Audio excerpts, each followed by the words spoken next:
गीता अध्याय 5 श्लोक 1 से 10।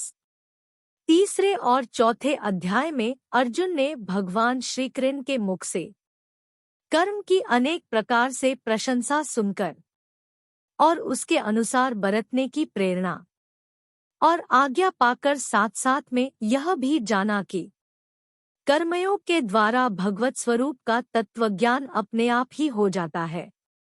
चौथे अध्याय के अंत में भी भगवान ने उन्हें कर्मयोग प्राप्त करने की आज्ञा दी है, परंतु बीच बीच में ज्ञानयोग की और कर्म संन्यास की प्रशंसा सुनी। इससे अर्जुन इन दोनों में अपने लिए कौन सा साधन श्रेष्ठ है उसका निश्चय न कर सका। इसलिए उसका निर्णय अब भगवान के श्रीमुख से ही हो। इस उद्देश्य से अर्जुन पूछते हैं।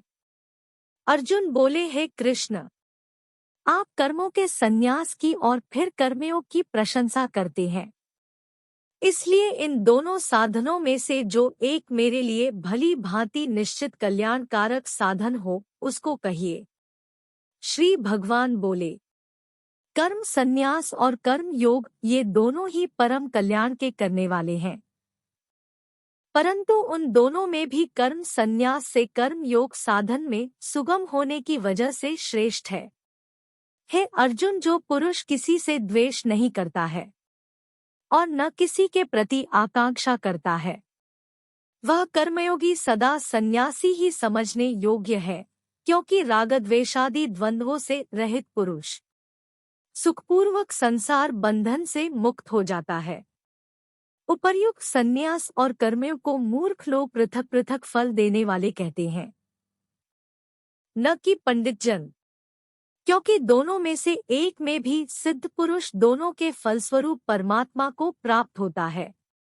ज्ञानयोगियों द्वारा जो परम धाम प्राप्त किया जाता है, कर्मयोगियों द्वारा भी वही प्राप्त किया जाता है।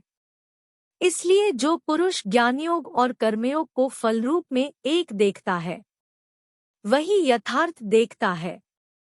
परंतु हे अर्जुन, कर्मयोग के बिना होने वाले संन्यास अर्थात मन, इंद्रिय और शरीर द्वारा होने वाले संपूर्ण कर्मों में कर्तापन का त्याग प्राप्त होना कठिन है, और भगवत स्वरूप को मनन करने वाला कर्मयोगी परब्रह्म परमात्मा को शीघ्र ही प्राप्त हो जाता है, जिसका मन अपने वश में है, जो जितेंद्रिय और विशुद्ध अंतःकरण वाला है, तथा संपूर्ण प्राणियों का आत्मरूप परमात्मा ही जिसकी आत्मा है। ऐसा कर्मयोगी कर्म करता हुआ भी उनसे लिप्त नहीं होता। तत्व को जानने वाला सांख्ययोगी तो देखता हुआ, सुनता हुआ, स्पर्श करता हुआ, सूंघता हुआ, भोजन करता हुआ, गमन करता हुआ, सोता हुआ, श्वास लेता हुआ, बोलता हुआ, त्यागता हुआ, ग्रहण करता हुआ, तथा आँखों को खोलता और मूंदता हुआ भी सब इंद्रियां अपने अपने अर्थों में बरत रही हैं। इस प्रकार समझकर निःसंदेह ऐसा माने कि मैं कुछ भी नहीं करता हूँ। जो पुरुष सब कर्मों को परमात्मा में अर्पण करके और आसक्ति को त्याग कर कर्म करता है, वह पुरुष जल से कमल के पत्ते की भांति पाप से लिप्त नहीं होता।